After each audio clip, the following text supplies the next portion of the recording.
I'm Sean Haney, and this is RealAg on the Weekend.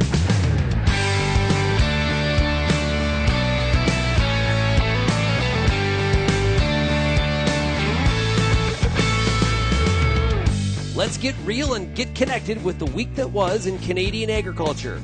RealAg on the Weekend starts now. Welcome to RealAg on the Weekend here on 650 CKOM and 980 CGME. I'm your host. I'm back. Sean Haney of RealAgriculture. Big shout out to Lindsay Smith for filling in for the past 2 weeks while I was out and about. Well, I was more than out and about. I was over in Germany. I was at Agritechnica. And of course, you can grab and find all of our great Agritechnica coverage by going to realagriculture.com. And if you have any trouble finding it, we did 70 videos. 70 in basically 3.5 days at the show. And we didn't even cover the whole show. Everything from the New Holland CR11 combine to autonomous robots, spraying, drones, mechanical weed removal, all of that and beyond. It was really a fantastic show. We'll be rolling out the videos for really over the next 3 to 4 months, about 4 to 5 videos in a given week. We got new ones up this week, so please check it out. Really, really cool stuff. That show just brings the innovation on a global scale. And that coverage at realagriculture.com of Agritechnica is brought to you by Optimum Gly, a new canola trait technology from Corteva Agriscience. Well, today on the program, I am looking forward to discussing a number of different things with you. We're going to hear from Caitlin McMurphy. She's with Sask Ag, and she's going to talk to Lindsay Smith about extensive winter feeding of cattle.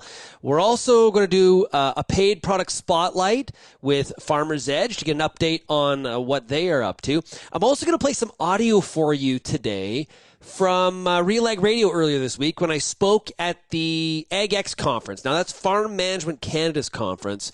And it was a lot of fun. I got some really good feedback on the kind of 12-ish minute monologue that I gave, a part of my presentation, discussing some of the data that we have seen at Real Agri Studies as it relates to learning and development. So we'll talk about that. Looking forward to playing that audio for you and get your feedback as well there in Saskatchewan. If you have any feedback at all, the easy way to get a hold of me is send me an email, shaney@realagriculture.com. Of course, you can also find us across all the different social media platforms, or you can call the RealAg feedback line. The number is 855-776-6147.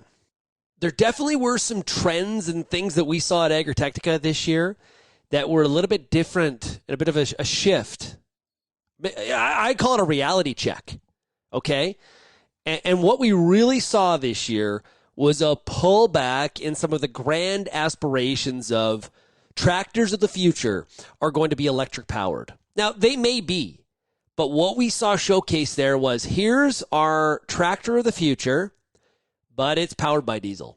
And it may be an autonomous robot, and it may have the latest and greatest, and the future is in artificial intelligence, but it's diesel powered, but it does have electric drive. So like it's diesel to electric, but definitely there was this sort of like real reality check when it came to electrification. And I actually found that a little bit refreshing, to be honest, because in 2019 when we went, everything was going to be electric.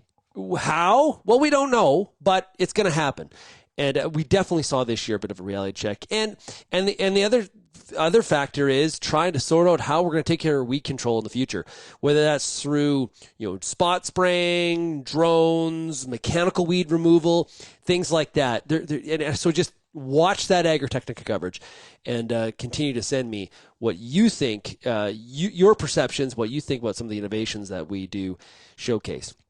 Okay, let's take a break. When we come back, we're going to hear my monologue from the Ag Excellence Conference earlier this week. You're listening to 650 CKOM and 980 CGME.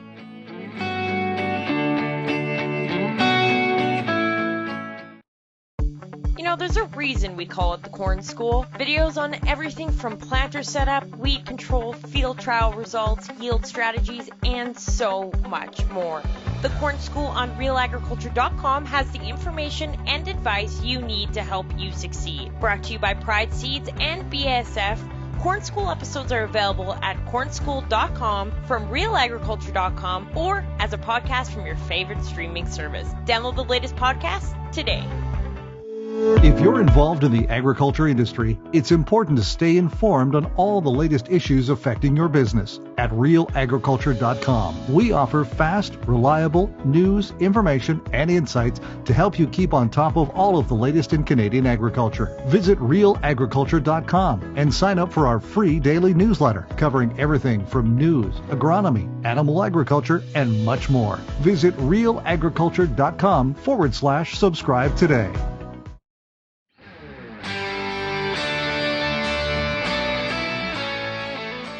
Welcome back to RealAg on the weekend. What I want to play for you right now is from Wednesday. I spoke at the AgX conference. That's Farm Management Canada's annual conference. And we did a live taping of RealAg Radio. And in that, I presented some data that we've been finding from RealAgri-Studies, which is the market research arm of RealAgriculture, and talked about learning and development. Here's that audio. So as I promised, we're going to get into some of the Canadian Farmer Sentiment Index data that we have been doing with our market research arm, RealAgri-Studies. And now for the radio audience, you can't see these slides that I'm showing everybody, but you can definitely go to RealAgriStudies.com and find some of our latest contributions in this area, and I'll try to describe it the best that I can.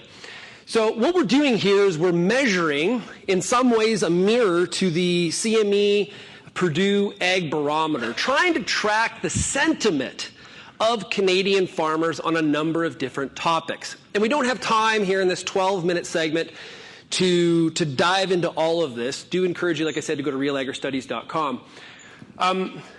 The line that goes across the middle is neutral. That's 100. So if on any of these questions it ends up being 100, that means that Canadian farmers are neutral in their sentiment. What you can see is there's a lot of these bars that are actually below the neutral line. Overall, I would say when it comes to the ag economy, their outlook, even going 5 years, their current farm financial performance, their future farm financial performance, there's a lot of negativity in the air. There's also some interesting data, and we talked about this on RealAg Radio a couple months ago, back in more of the summer. Canadian farmers have a more negative outlook on their current and future farm financial performance than their U.S. counterparts. And we're not entirely sure why. And we'd really like to dive into that more. What's happening here, on the very left, we're asking people about their current farm financial performance. You can see the trend line is going down. In January, I felt we were in a pretty good spot. People are feeling very good about the year across the board. This is across the country. The main part of the sample is Ontario and the prairies.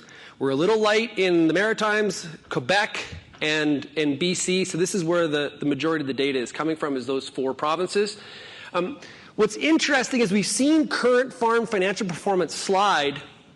We've seen the second group of bars, the future farm financial performance, kind of go sideways and start to work its way up a little bit. So we've had this gap between current farm financial performance and the future. People always feeling more negatively about the future than the current situation. And that is that they're actually converging on each other now, which is really, I think, kind of interesting. The other thing I'll point out before I show you some of the learning and development stuff is, I don't have a pointer on this thing. It would be second from the right. You know that bar that's kind of bouncing all over the place like a trampoline teeter-totter?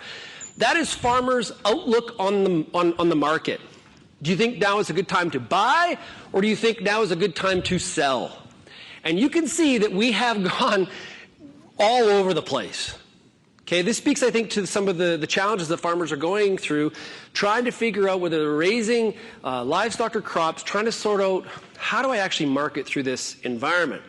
And with that crazy amount of volatility and outlook that farmers have had over the past 14 months, the last set of bars is their state of mental health.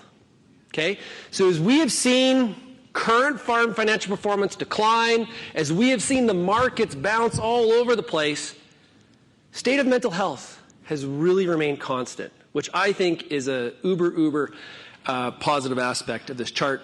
And when we're done the show here today, what we'll try to do is have a bit of a Q&A, and we can talk more about this if you want to. Learning and development.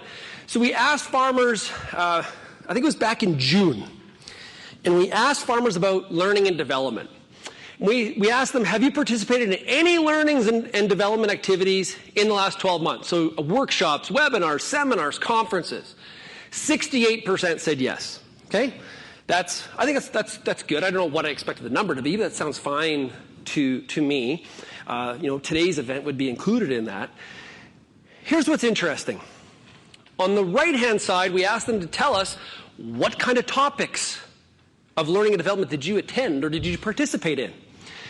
What stands out to me, like I talked about in the opening of the show, if it's about production and agronomy, I'm all in. Right? If it's about how to take care of my animals, I'm all in. If it's about strategy planning, accounting, no thank you. Here's the one that is really, I think, a concern. Now, some of the farmers, when we put out the results of this, I got a lot of pushback, okay, on this opinion. Way too small amount of people looking at human resources. And what people said to me was, yeah, but there's no opportunities. There's no human resource opportunities out there. I call BS. Now, you can go to a conference, and there may not be how to properly hire somebody, more importantly, sometimes when you should fire somebody, but there are resources galore out there in the world if you actually want to look for it. Okay? I think we're spending, and here's the other part. Oh, I only work with my family. Well, you know what? That's the hardest kind of human resources. Right? That's the hardest. These people are difficult to deal with. They're always wrong. I'm always right. Right? What was the question this morning that felt very piercingly honest, which was the, not dealing with conflict and basically torturing the organization. It was like, yep, family business. Okay. Here's what else we found out. Confusing slide. Here's it simply. Rate the degree to which you feel you and your farm would benefit from additional skill development in the following areas. So if you said that you had attended strategy planning, you were highly likely to say that that's where you would benefit from more of. Okay? People focusing on building on their strengths. What we also saw is the larger the farm from an income standpoint, the more likely you are to participate in learning and development. Okay? You can see it goes from under $100,000 in revenue all the way to $5 million, and it basically creeps, the trend line's pretty clear there. Also, on the right-hand side, this is the kind of learning and development activities you participated in by farm income. The largest farmers, they're attending production and agronomy and marketing seminars. They're also highly much more likely, you can see in the black bar, to attend strategy planning and accounting. Okay? The larger the farm, the better the chance they're working on their farm business. So we got some work to do for some of the smaller farmers. So then we started playing around with some of the data, and what we found out here is that this is looking at who participated in what kind of learning and development activity and compared that to their sentiment. Okay? So we thought we were going to see a little bit more trends, like people that participate in strategic planning would have like maybe a better outlook, and that wasn't the case. What we figured out is that had you participated in any kind of learning and development activity, you were more likely to have a more positive current farm financial outlook and also future farm financial outlook. People that are curious, people that are trying to learn, no matter what kind of activity it was, were more positive in their outlook in the industry. Okay, what else can I show off here before I have to take a break? Rate the degree to which you feel this is fun. So this is like the older generation saying, okay, if this younger generation, which has a whole bunch of flaws, if they want to actually run a good farm business in the future, here's what they need to be working on. What did the older generation say? You need to work on production, agronomy, and marketing. Okay? So the older generation isn't even really passing on. And listen, production, agronomy, and marketing are important. I have a lot of criticisms about our lack of competency when it comes to marketing. Okay, I think we have a lot of room for improvement there. So that's good learning, don't get me wrong. But this is a very big umbrella of skills that we have to have as a farm manager, and we're not really tackling it all. And of course, human resources tied for last place in the definitely would, and succession planning, well, we all know where that ended up. Okay, so we asked farmers, does your farm have a budget dedicated to learning and development activities? Now, this was kind of a flyer on our part with the idea that if you actually budgeted for it, probably should have asked, do you have a budget period first? But we jumped to assume they did. Does your farm have a budget dedicated to learning and development? Because if you budget for it, you're probably more likely to track it and follow through on it, was kind of Justin and I's idea. And we saw that only 19% do. Again, not sure what to take from this, but only 19% of people having a budget for learning and development. We've also asked farmers in our RealAg or Real Agri Studies Insights panel, what stage is your farm at? Okay? We put them into these 5: starting, expanding, maintaining, scaling back, and exiting. Expanding, more likely to have a budget when it comes to learning and development activities. That kind of makes sense to me, right? If I'm exiting, why is it 13%? Maybe it's how to sell the farm. Well, we were just picking on succession planning. Does your farm have a written transition succession plan? 37% saying yes. I can't remember where that is to the census number. That was 13. Okay. So our group is a little bit more chipper than what StatsCan came up with. This is probably still too low. Although, when I talk to farmers about this, again, there's a lot of yeah buts, right or wrong. Maybe this is putting the question just way too simply. Elaine's up here later today. Maybe she can address that. Elaine Fraze. But that's what it came out. And are you working with external advisors? 64% said yes. The number one advisor, I don't believe I have the slide. No. The number one advisor is accountants. Okay. Number 2, I believe it was succession plan experts, like Elaine. Okay. So that was the number 2 advisor. Barriers to succession planning, what farmers have told us, is tax implications, cost, and 2, bad communication. So, what came to me is that if accountants are going to be the number one advisor when it comes, we get laughs from the audience, accountants, communication, what is going on here? We need to pay attention also not to the numbers, but also the softer things as well. And on any of these, I've got I think this whole succession planning, I got 200 slides to go with it. So if you're ever interested in, just reach out to me. Which of the following best describes where your farm is in the process of transition? 38%, we're in the middle of it.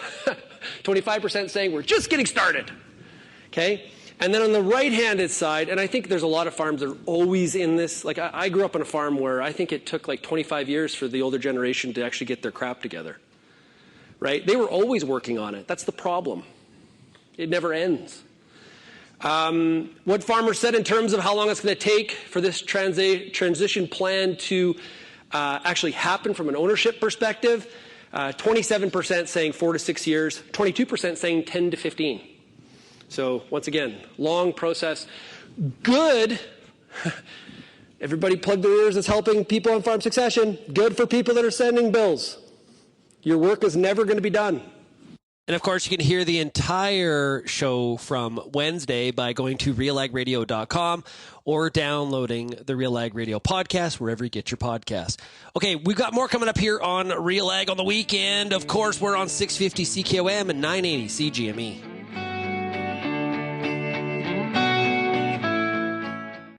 Canola is more than just a pretty face in the prairie landscape. It's a big business, both here and around the world, that requires you to be informed and up to date on everything it takes to grow a successful crop. The Canola School on RealAgriculture.com has an expert library of video resources covering markets, agronomy, and more to help you grow a healthy and profitable canola crop. Visit canolaschool.com today. Brought to you by BASF Canada and Invigor Hybrid Canola. The next generation is the future of agriculture, but how do we launch from one role to leading? From succession planning and family dynamics to understanding finances and making the tough calls to discovering paths others have taken all through agriculture, the Successors Podcast covers it all. Tune in with me, your host, Kara Oosterhuis, simply by searching The Successors on your favorite podcast platform, or you can find it by visiting www.realagriculture.com. Whether you're seeding, harvesting, or anything in between, the Wheat School on RealAgriculture.com has you covered. Timely agronomic information from industry experts available online anytime. Give your wheat crop a good start and a great finish with the Wheat School on RealAgriculture.com. Brought to you by C&M Seeds, Syngenta Canada, and the Alberta Wheat and Barley Commission.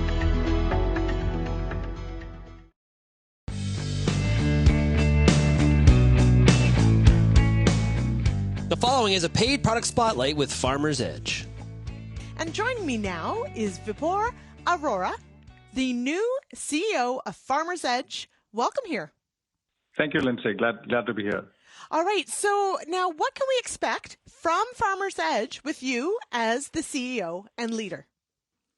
Thank you. Farmers Edge across North America can expect a lot of positive changes here at Farmers Edge. We continue to harness all aspects that have made Farmers Edge technology great while improving on some of the past opportunities that we've had.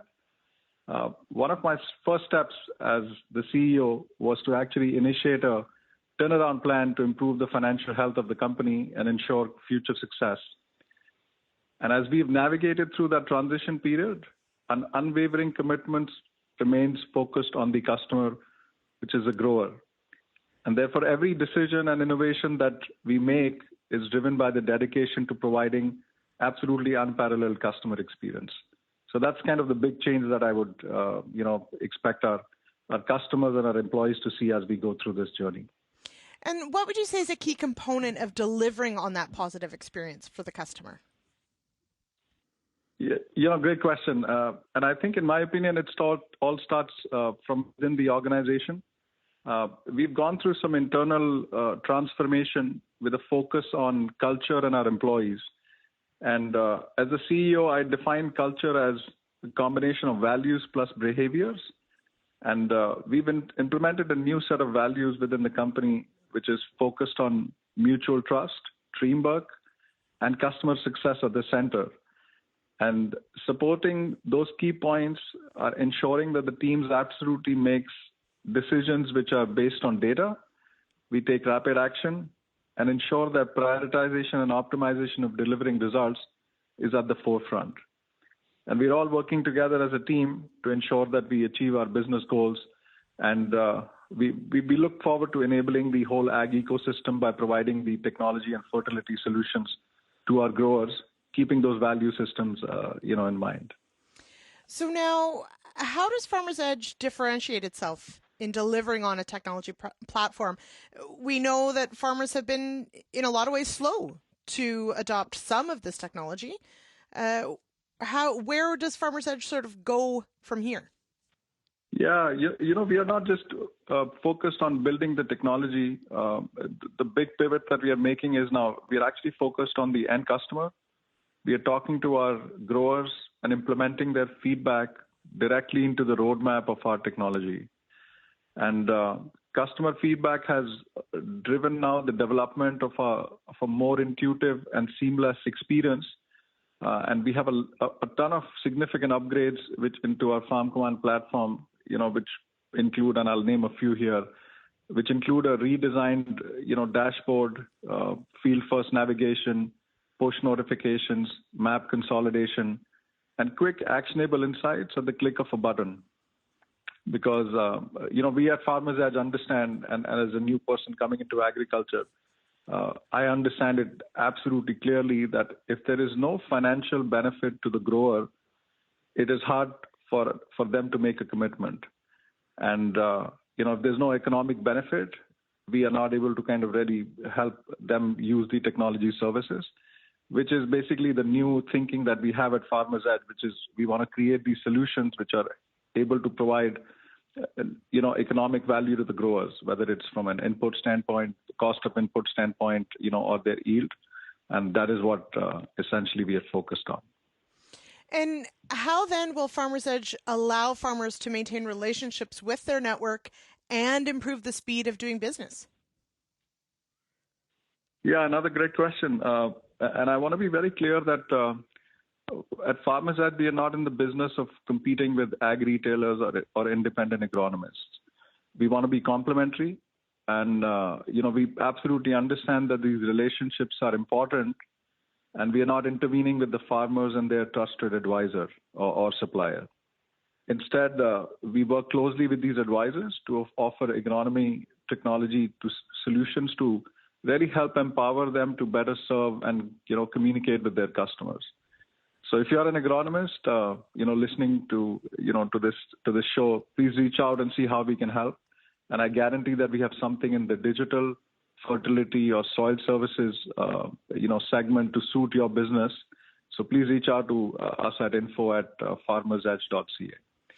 And the other thing I would say is Farmers Edge has RealAg, which is going to become the North America's first ever transparent third-party marketplace in 2024. And RealAg will offer a wider selection of product categories, bring all the local retailers under one roof, and will have easy fulfillment and easy collaboration, not competition, with the local retailers. And all of this is while supporting the local crop input, business farmers have supported for years. So, look forward to our expansion in the Canadian marketplace in early 2024. All right. And as you mentioned, what is that email address if people have some questions, want to reach out to Farmers Edge? Sure. It's info, I-N-F-O, @farmersedge.ca. You just heard a paid product spotlight with Farmers Edge. We've got more coming up here on RealAg on the weekend here on 650 CKOM and 980 CGME.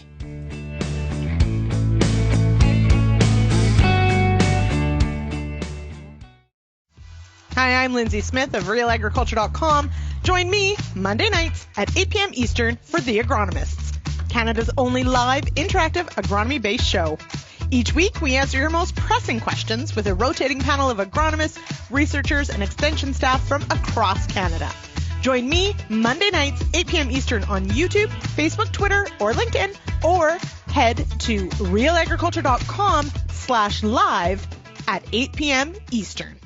Hi, I'm Bernard Tobin, host of the Soybean School on RealAgriculture.com. Throughout the year, on the Soybean School, we'll bring you timely agronomic video content from planting to harvest, from the latest agronomic research to the latest in production technology. Check out our massive video library on YouTube, RealAgriculture.com, or download the audio podcast versions wherever you get your podcasts. The Soybean School is brought to you by Pride Seeds, BASF, and Syngenta Canada.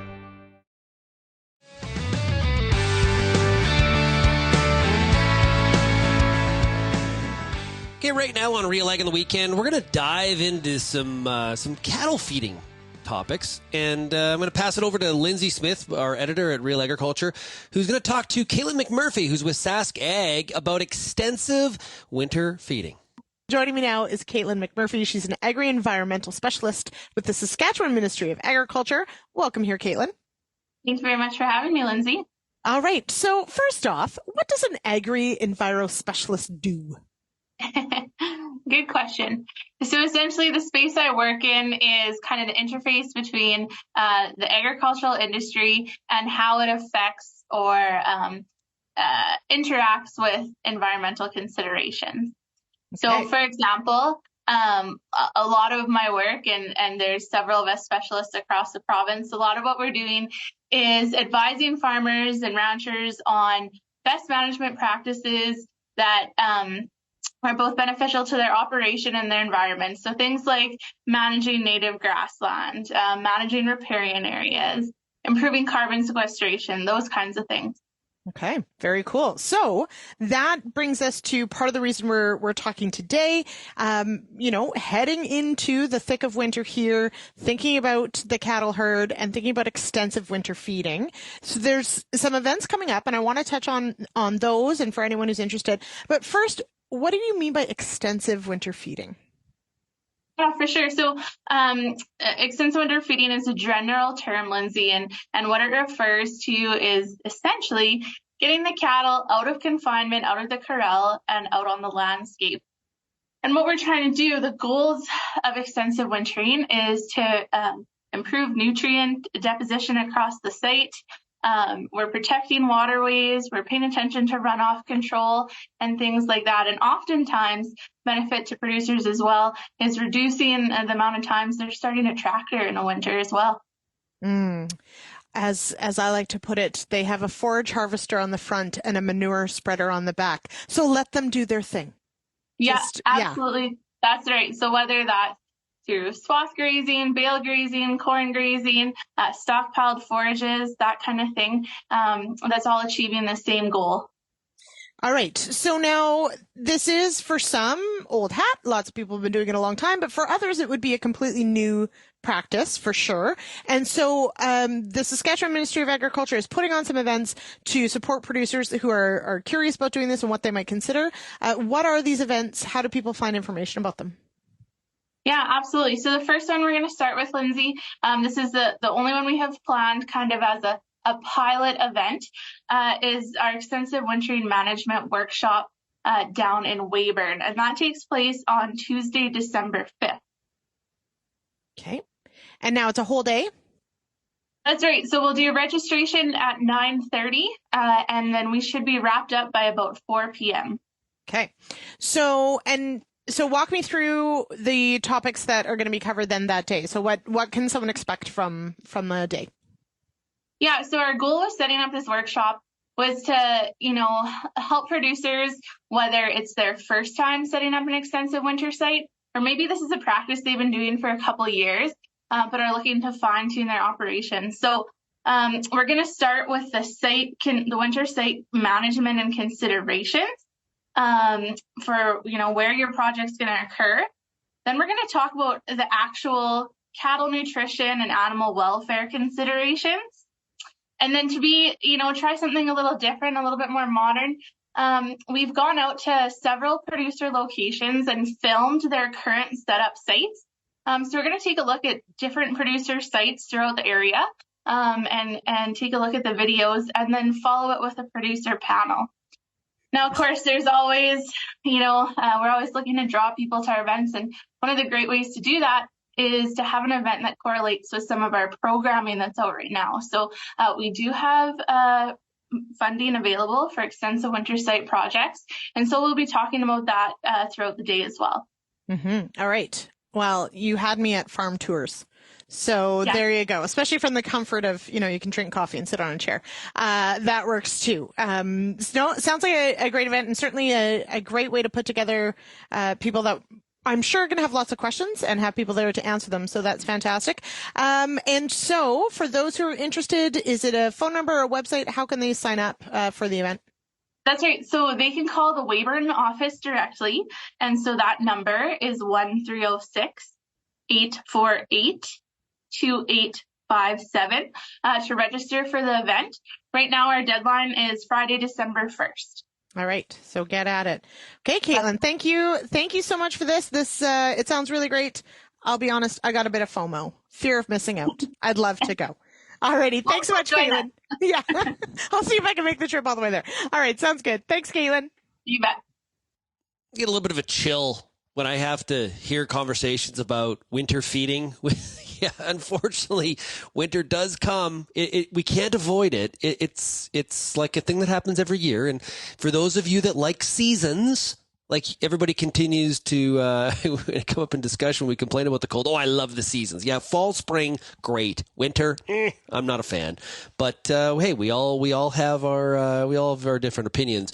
Well, winter feeding of livestock, incredibly important, and trying to extend that and what that looks like and how you do it. It's going to be different for everybody out there. But some great information there from Caitlin McMurphy. Now, Lindsay brought up conferences and learning, and you heard me earlier in the show here on RealAg on the weekend talk about speaking at the AgX conference and conferences like that, and my discussion there was about learning and development, which actually attending workshops and conferences and things like that. And a part of the discussion that I had with different delegates on Wednesday that were there, I would say there's a little bit of a concern. I would say that there's a little bit of some unknowns going forward in terms of what conferences and events are going to kind of look like. Now, I was at Agritechnica, as I mentioned, crazy attendance, right? But that's a global machinery show.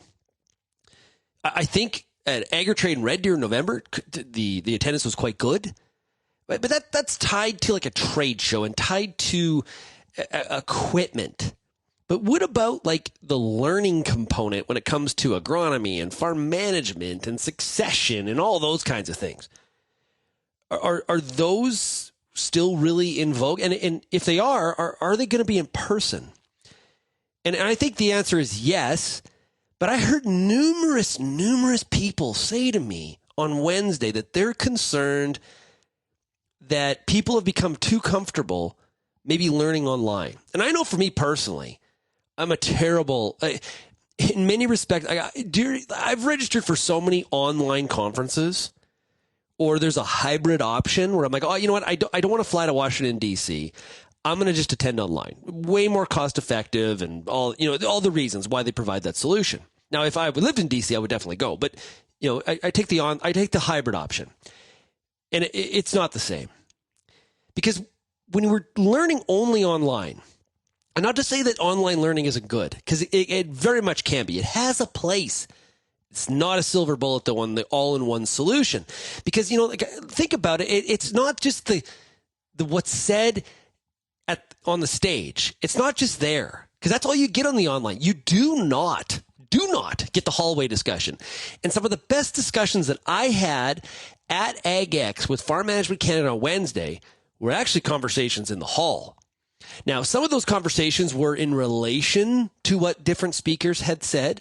Some of it was running into people that, are clients or could be clients of RealAgriculture. I had a fantastic day.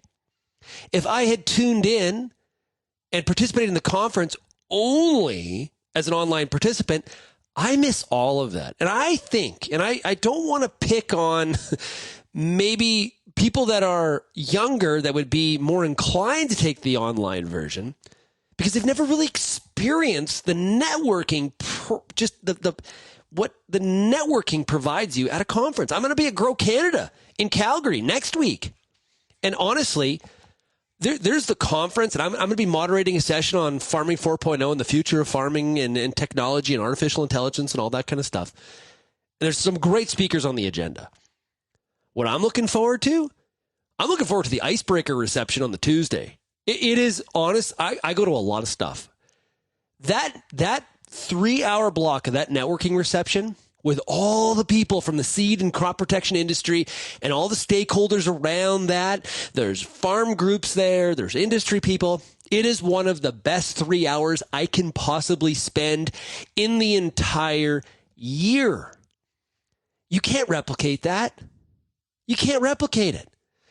So if you're somebody that's only trying to figure out how to learn online, never leave the ranch, never leave the farm because you can just do things virtually all the time, you're missing out. I'm saying it. The face-to-face component, the belly-to-belly component of human interaction cannot be replaced in that regard. So that's just kind of me providing some observation and ranting for you here this week on RealAg on the weekend. Encourage you over the weekend Speaking of the weekend, to check out RealAgriculture.com, you can subscribe to all of our free e-newsletters by going to RealAgriculture.com/subscribe. Do you have any feedback for me? Maybe you want to comment on what you heard today on the show, or maybe there's something that is a bit of a burr under your saddle, so to speak.